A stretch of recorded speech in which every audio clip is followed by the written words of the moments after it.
Benvidos a Santiago, sí. Din que falar de cartos é de mala educación, pois hoxe imos falar moito de cartos. Canto necesitas, Lázaro Louzao?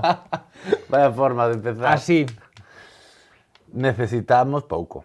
Para ser unha longametraxe, pouco, en realidad. Imos falar de películas, Imos falar de películas pioneiras en galego. Case nada. E todo sae da cabeza, non digo que todo vaya a facer el, pero todo sae da cabeza deste señor, de Lázaro Louzao, que ten un carreirón anterior, bueno, con cousas moi interesantes, incluso cousas vencelladas con premios nacionais nas súas categorías, e que agora quere facer algo único e necesario en Galicia, como é unha longametraxe dunha temática moi específica, que eso non quere decir que sexa para un tipo de público, senón é algo moi plural, que fala de moitas cousas, ademais de falar de algo do que falaremos despois. Para facer unha película, que normalmente cando escoitanse presupostos de centos de millóns de euros, non? E máis, escoitanse cousas como esta é unha película independente porque solamente costou 200.000 euros.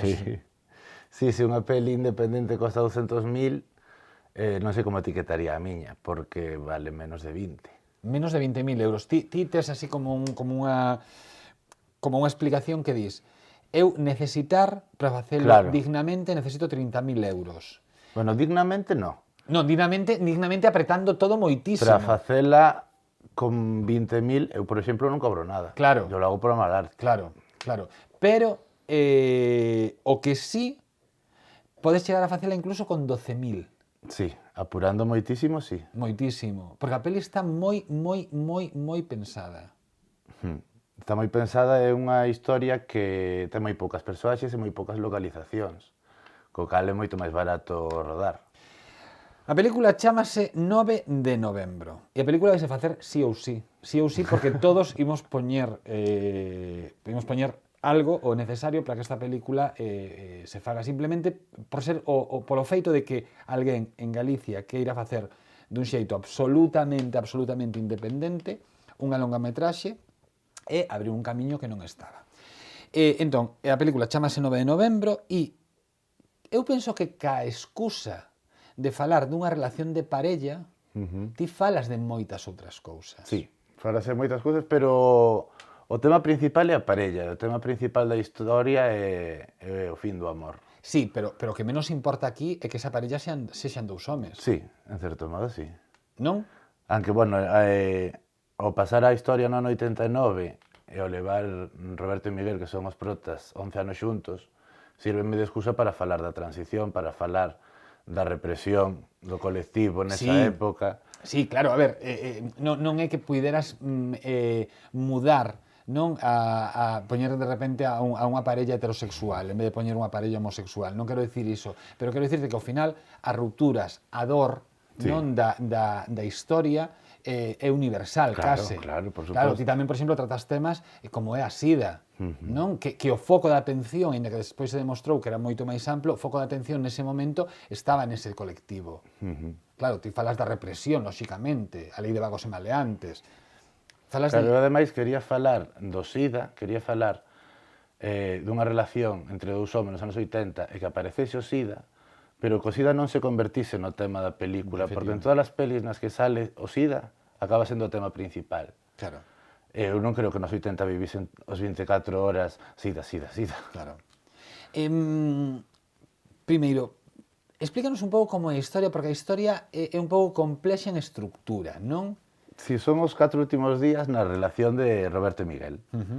Empeza a película no 6 de novembro e acaba o 9 de novembro, que é o que dá título á película, que o 9 de novembro de 89 é o día que cae o muro de Berlín.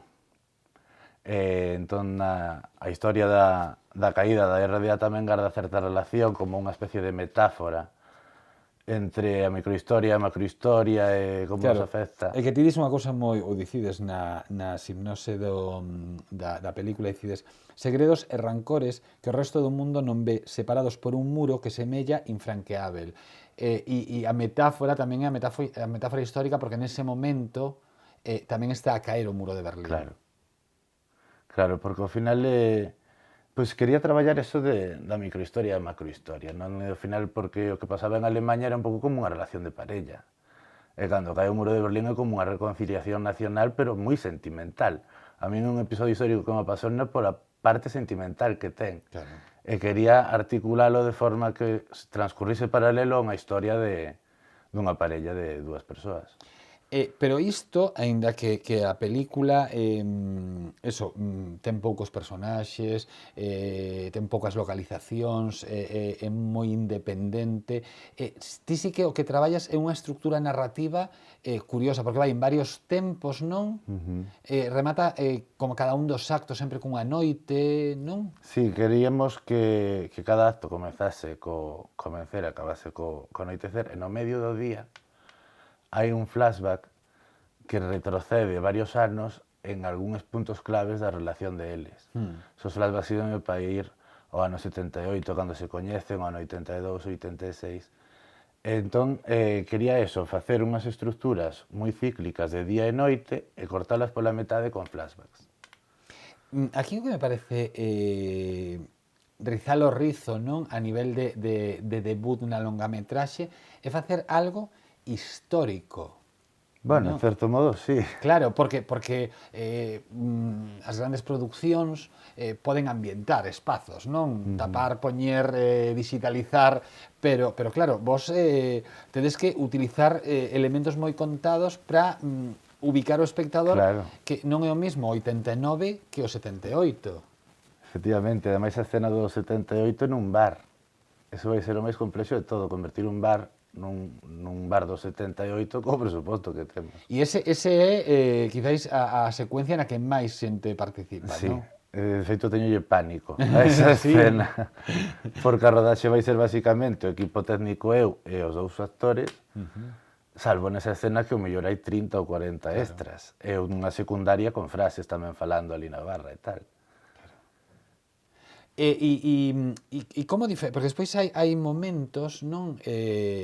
Hai marxes xa menores de tempo, 82, 89, son 7 anos, pero en 7 anos, se ti e máis eu vemos unha foto, ás veces o cine peca de inxenuo, non? 7 anos ti e máis eu seguro que cambiamos bastante. Entón, sobre todo dependendo da idade. Claro, como traballades esas evolucións dos actores? Simplemente con vestuario?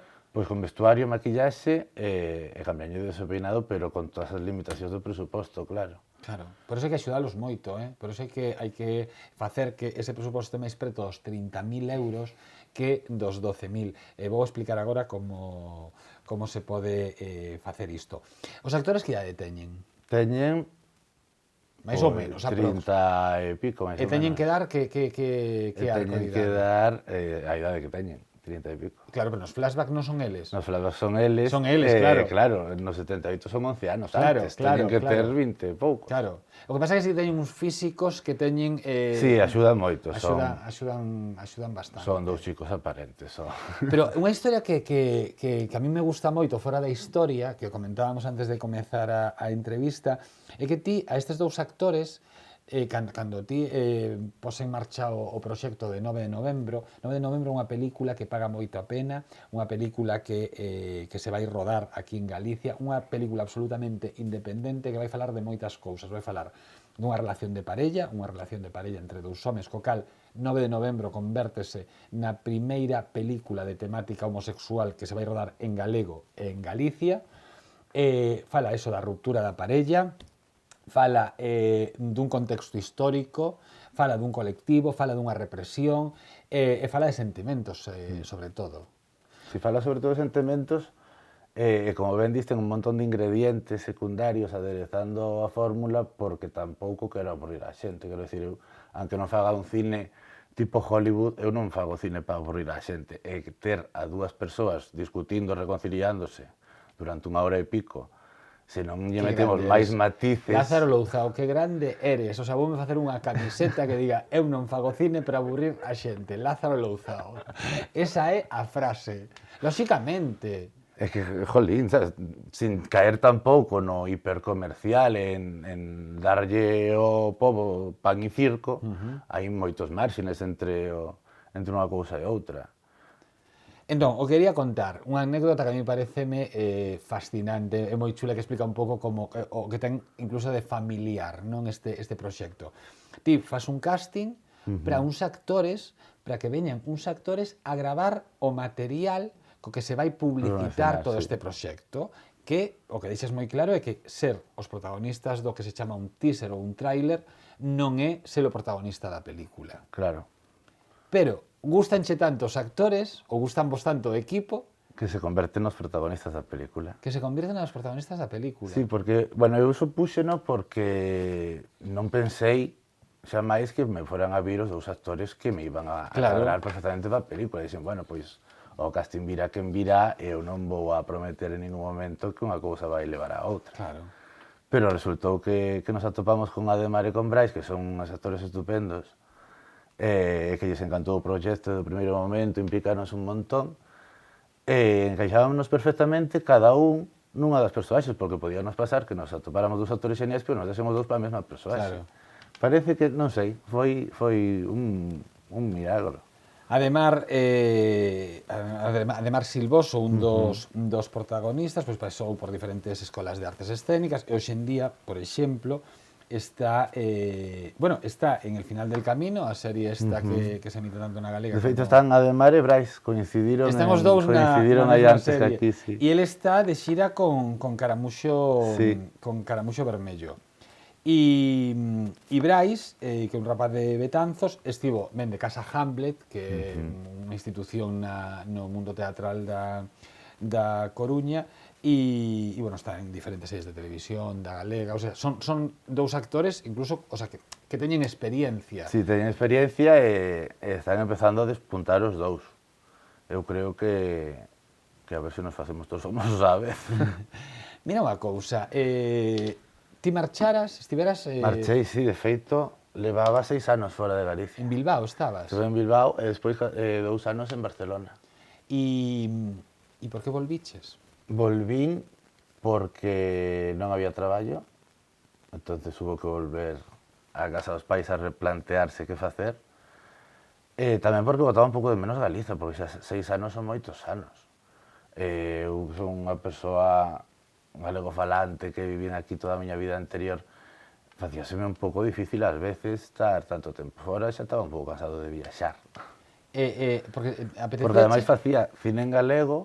Claro, facíalo fora. E facíao fora. Claro, e que eu que iba a explicar, Crack, unha mediometraxe do ano 2014, no que colles un poemario de Gonzalo Hermo, Premio Nacional de Literatura de Poesía Xoven, no ano 2014 xa.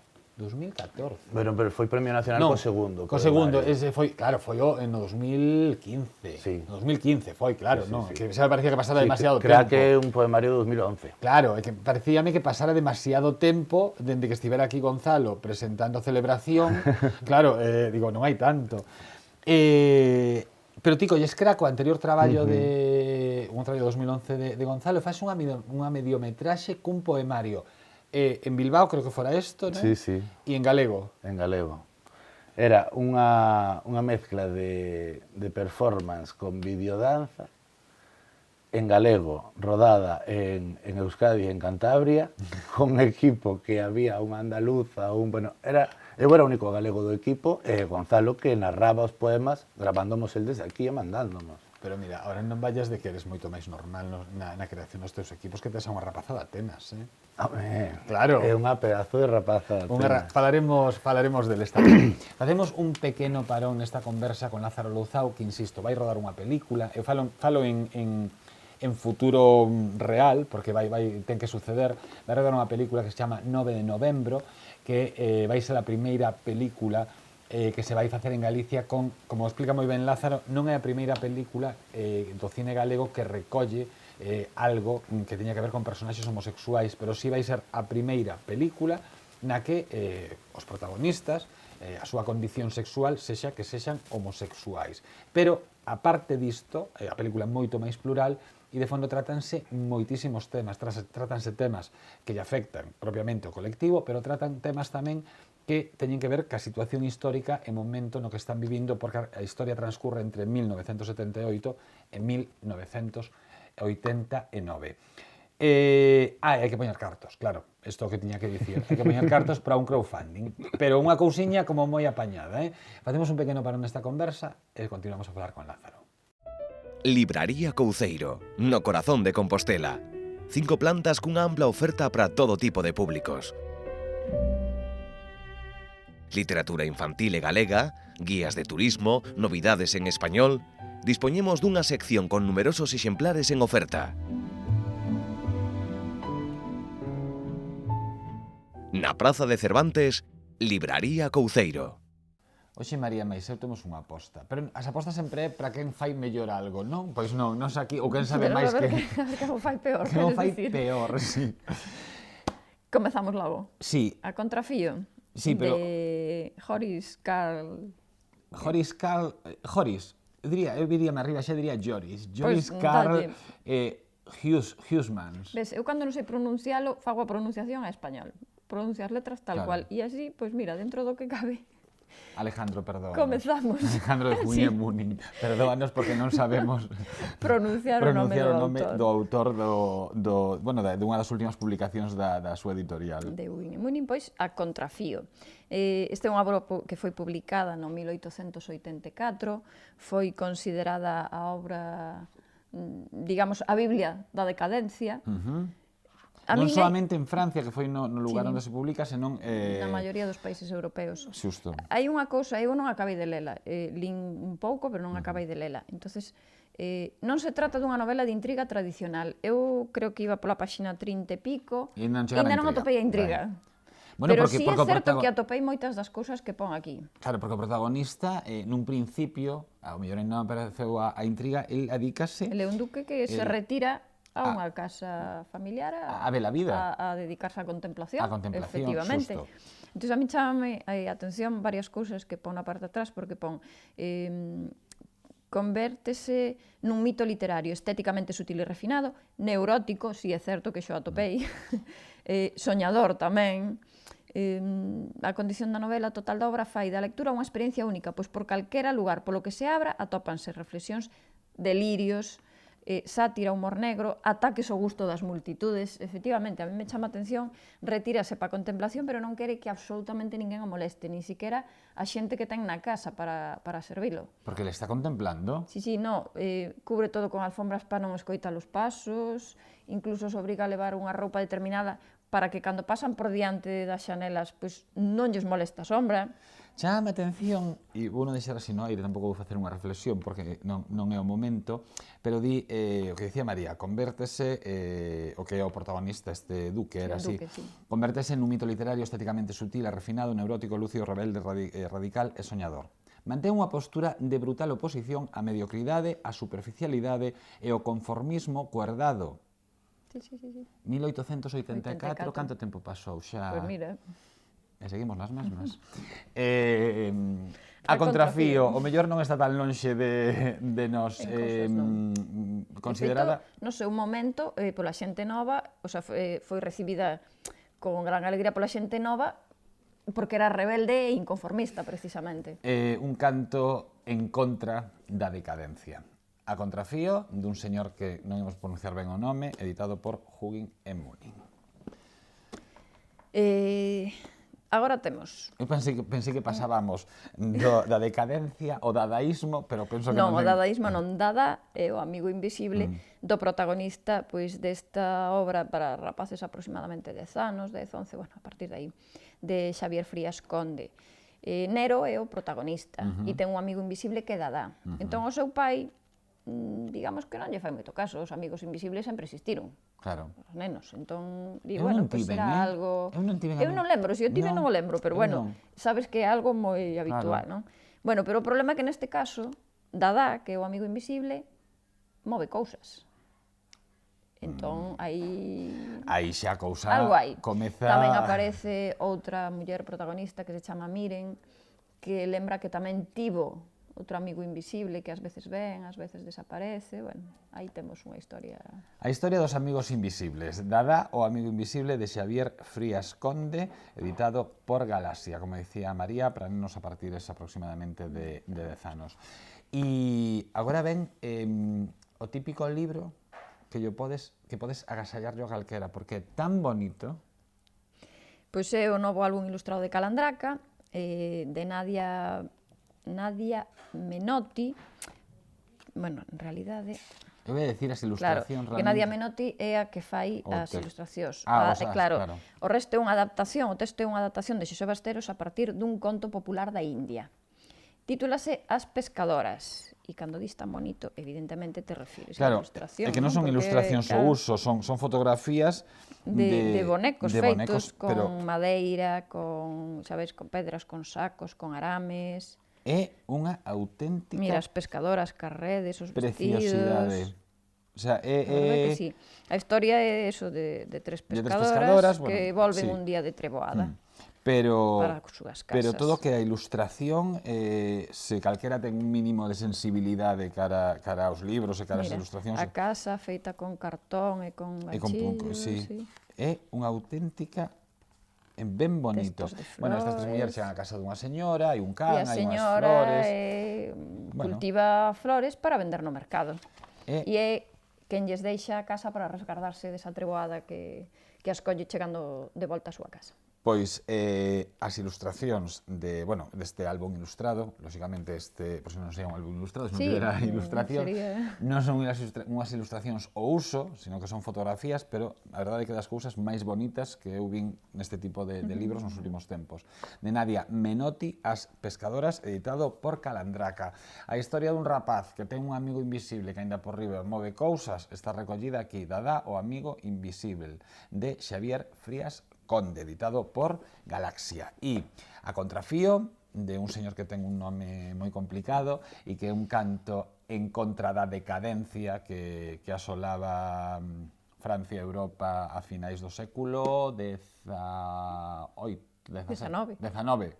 Nunca boto ben as contas, é un máis sempre, 1800 un máis. Do século, claro, 1900 foi o século XX.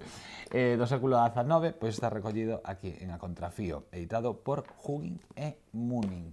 Me sabe moito cando fas así estas variedades. Sí, hoxe, a verdade é que non tiña nada que ver unha cousa con outra. Ata vindeira semana. Ata vindeira semana. Cuchillo de Palo es la segunda entrega de esta nueva trilogía en la que vamos a encontrar a Sancho lastrado por los acontecimientos anteriores. Vamos a ver a Sancho huir de Valladolid hacia la zona de Valmiñor en Galicia, y allí se va a encontrar con una serie de problemas relacionados con la mafia nigeriana, con la trata de blancas. Y por otra parte tenemos la línea argumental de la Congregación de los Hombres Puros, que nace en Sarna con Gusto y que se va a ir desarrollando, vamos a ir conociendo en Cuchillo de Palo cómo es la estructura interior, cómo funcionan. Vamos a conocer a los arcángeles, que son los sicarios de la congregación, y en algún momento estas dos tramas se van a juntar, para desgracia de todos los personajes.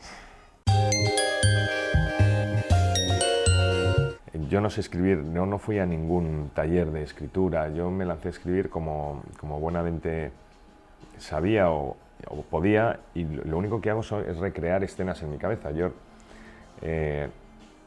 nunca escribo creando un guión, un argumento donde sé por dónde va a transcurrir la trama y soy capaz de proyectar 5, 7, 10 y toda una novela en un día que me he sentado y he dicho así va a ser la estructura de la novela. Yo llego hasta el capítulo que llego, hasta esa escena, porque yo, más que capítulos, son escenas, y visualizo la siguiente y hasta ahí llego, y visualizo la siguiente y hasta ahí llego, y no pienso nunca jamás cuál va a ser, pero porque no soy capaz, de verdad que no soy capaz de proyectar tanto.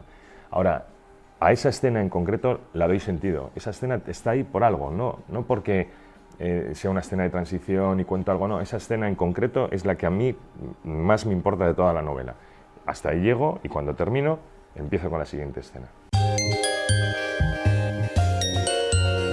El primer borrador para mí es la base, pero yo después hago el montaje del director. Para mí el montaje del director, que empieza a través del segundo borrador, segundo, tercer borrador, es donde yo voy encajando esas piezas y ya le voy dando forma para que efectivamente no haya un solo remache que no esté bien hilado, porque es una estructura de thriller y tiene que estar todo muy justificado.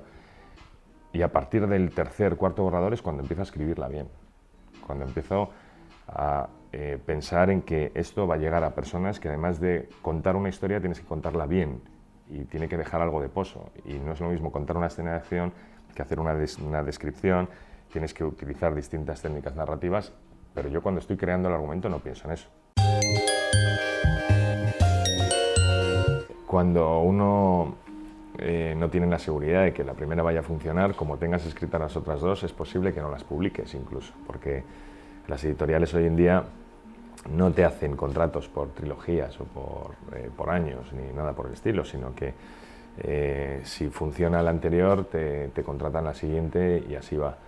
De todos modos, yo cuando empecé a escribir Memento Mori, yo no tenía intención, ni mucho menos, de escribir una trilogía, pero tampoco de que se publicara Memento Mori, porque era algo que empecé a escribir para mí, porque yo tengo problemas de insomnio y en la medida en la que yo trato de conciliar el sueño, me invento una historia que enlazo con la noche siguiente.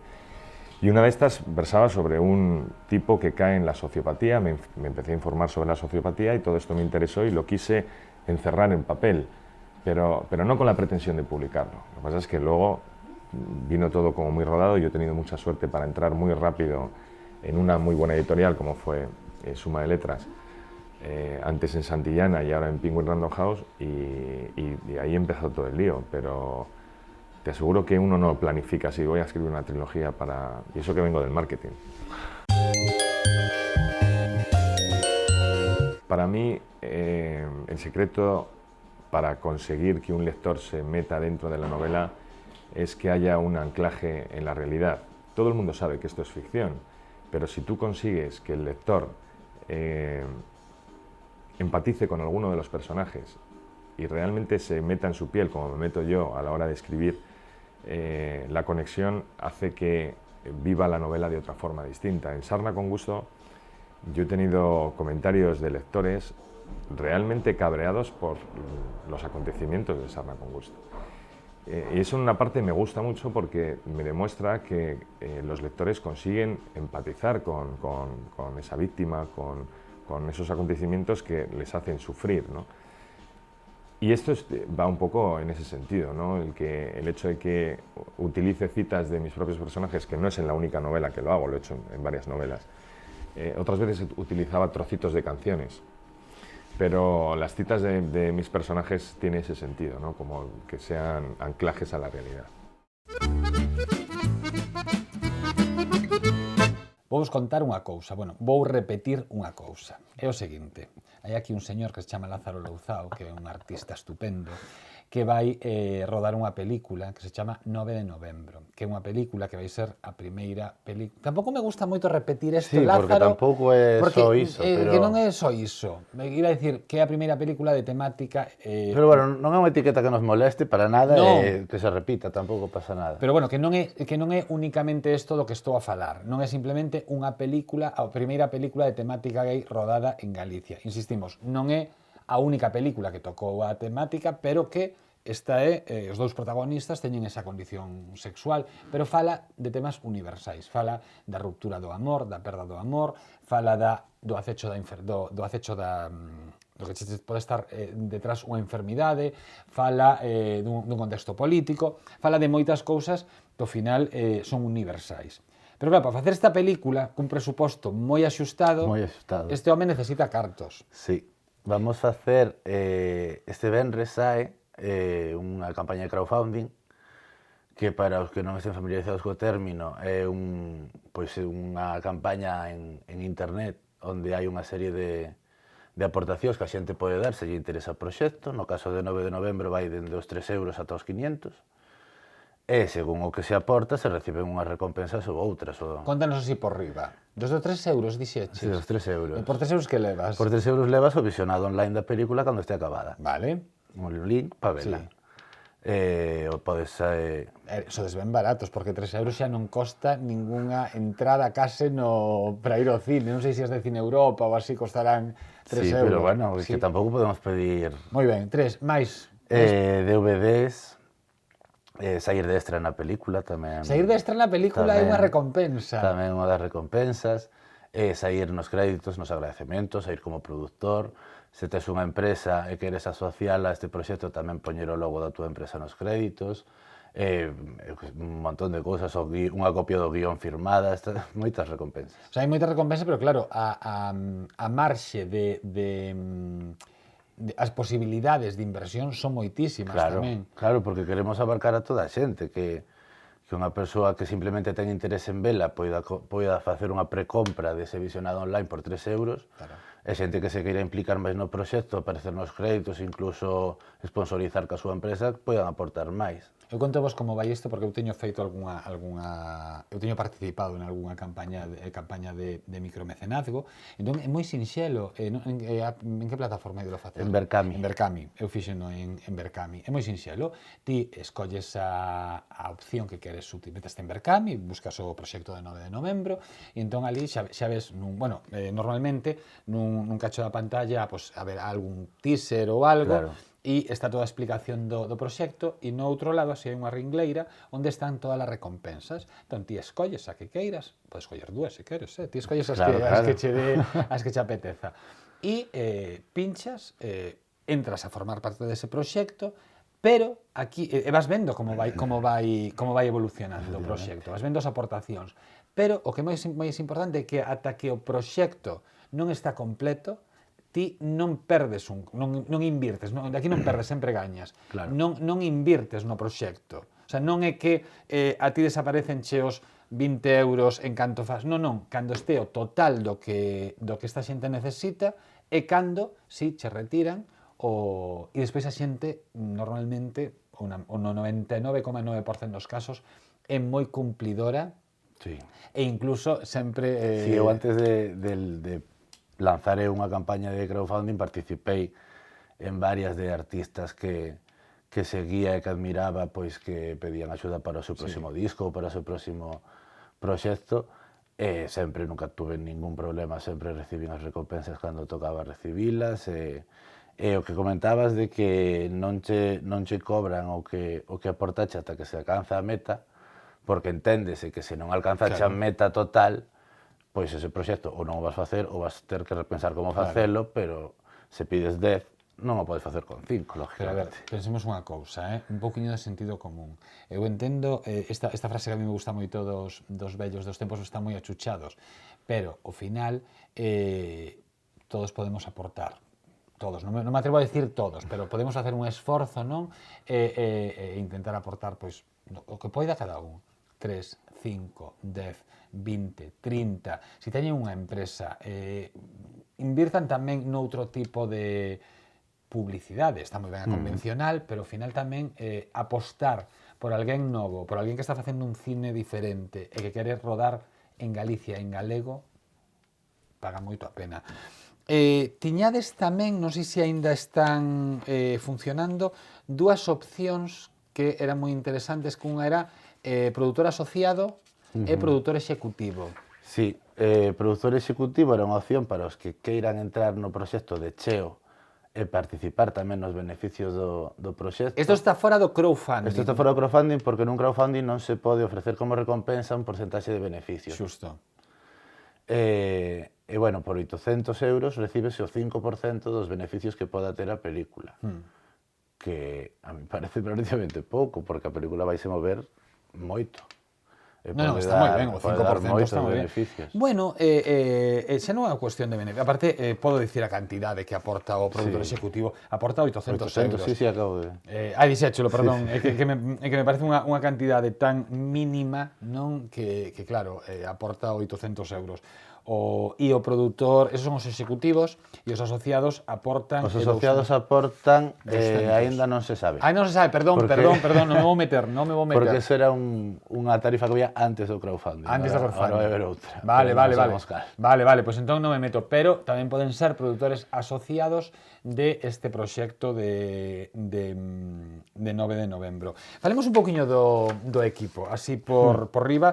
Falamos de ti, insisto, ti tes moita experiencia no mundo fotográfico, que dirán, a que ven isto? Pois é fundamental, porque ao final o cine son fotografías. Son fotos en movimento, sí. Pero bueno, moito máis que fotografía en movimento. Sí, totalmente, pero bueno, moitos directores parten dun storyboard que non deixa de ser como Sí, sí. debuxo, o sea, é moi importante, o sea, esta formación túa. Sí, de feito, hai moitísimos cineastas que tamén fan fotografía, que é unha das súas facetas. Claro. Sen embargo, creo que é máis importante saber de son. Que necesario de o son, fotografía. que necesario é o son nunha Moitísimo. peli cun presuposto axustado. Moitísimo. De feito, do equipo que temos, a única persoa que vai vir do estranxeiro Esta é a rapaza grega. é a rapaza grega Evi, que vai ser a nosa sonidista, que coincidín con ela en Barcelona nun máster que fixemos, e que é unha tía increíble, traballando o sonido, que ademais ten unha cousa moi curiosa, ela estivo aquí de Erasmus en Santiago, Ah, sí? e enamorouse por completo de Galicia e fixo unha largometraxe documental no 2009 sobre música galega. Que chulo. Unha grega Unha que estaba de rapaza, Erasmus. Sí, sí. Que bo. O sea que toparnos os dous en Barcelona foi como... era o destino. É curioso que unha película protagonizada por dous homes cun director non haya tantas mulleres sí que hai traballos como moi femininos dentro do cine, non? Estou caendo en tópicos, pero como pode ser, por exemplo, a directora de producción, non? É un traballo como moi feminino no mundo do cine. Pero sí que xa non é tan habitual un técnico en son ou incluso a persoa que manexa a cámara. E aquí son mulleres. Son mulleres, sí. Atopeime con elas de casualidade ao longo da miña formación e dos meus proxectos anteriores. Xa as coñecía, non houve que facer casting para captalas. Son mulleres que traballan xenial, as tres que nos compaxinamos super ben, que non necesito acabar a frase para que entendan o que eu estou dicindo, que para un director é super importante que o técnico lle pase iso. O caso de Mai, que é a nosa camarógrafa, que non está nos créditos como camarógrafa, por casualidade, non é unha operadora de cámara, é unha camarógrafa. Vale. Porque quero que pense a imaxe comigo e que me propoña planos alternativos nunha determinada escena. Non quero que sexa un simple operador. Un simple operador. E Mai ten cortos documentais increíbles, ten un ollo inmediato para captar a realidade que eu para captar a realidade non o teño, ese ollo que ten ela. Bueno, tamén un gran director, como calquera cabeza, tense que rodear dun gran equipo. Claro. Tes tamén un amiguete, a Alberto Bello. Sí, Alberto Bello coñecinos relativamente fai pouco. Foi o que me estivo axudando ahora nestas fases iniciais, porque o resto do equipo non está vivindo en Galicia. Bueno, os actores sí, claro. Cando tes pensado poñerte ca rodaxe? A rodaxe será en agosto. En agosto. Cantos días? 20 días. 20 días de rodaxe. Va a rodar novembro en agosto? Sí. E a luz? Estou pensando... No, a luz vai ser artificial. Claro. Vamos construir uns paneis nas ventanas e vamos a finxir a luz de fora. Claro, porque a maioría da acción transcurre nun piso. A maior parte da acción transcurre nun piso, sí. Menos esa escena do bar que... Só saen ao exterior nas escenas de flashback. Sí. No presente da historia están todo o tempo no piso. Están todo o tempo no piso. Están como encerrados. Nese momento dunha relación tan claustrofóbico, pois un pouco que non saíran do piso era unha forma tamén de expresar esa claustrofobia na que están na súa relación. Xa saben, 9 de novembro é unha película que vai dirixir este home no mes de agosto, que fala de moitas cousas, dunha relación entre dous homes, da ruptura do final dunha relación, nun tempo determinado, estamos falando entre o ano 78 e o ano 89, con todo o que conlevou, e ten de telón de fondo un telón que era o muro de Berlín que xusto caeu o 9 de novembro de 1989. Vamos facer un pouco de recordatorio. Para que isto sexa unha realidade, este home necesita cartos. A verdade, necesita unha cantidade irrisoria para facer unha película. Simplemente poñanse a ler calquera revista de cine, miren os presupostos, é moi sinxelo, miren os presupostos das películas, pois co que se fai unha película, Lázaro podería estar facendo, non sei, cantas? Un montón. Pero Un montón. 50, 70, 200. Un montón, porque esta peli costa menos do coste medio dunha curta que vai aos Goya. Claro. Entón, para poder axudarte a que este proxecto que leva unha etiqueta daqueles non renegan, que é a primeira película de temática gay galega e en galego, porque sí, insistimos, outras películas, para que ninguén se sinta ofendido, así que a Esmorga mesmo, A Esmorga mesmo. recollía personaxes dentro da historia, había unha... A Esmorga ten un subtexto moi brutal, moi totalmente, brutal. totalmente, sobre todo na versión de Ignacio Vilar está perfectísimamente Moi marcada, moi sí, marcada. sí. Pero bueno, esta é que a historia fala disto, ao final.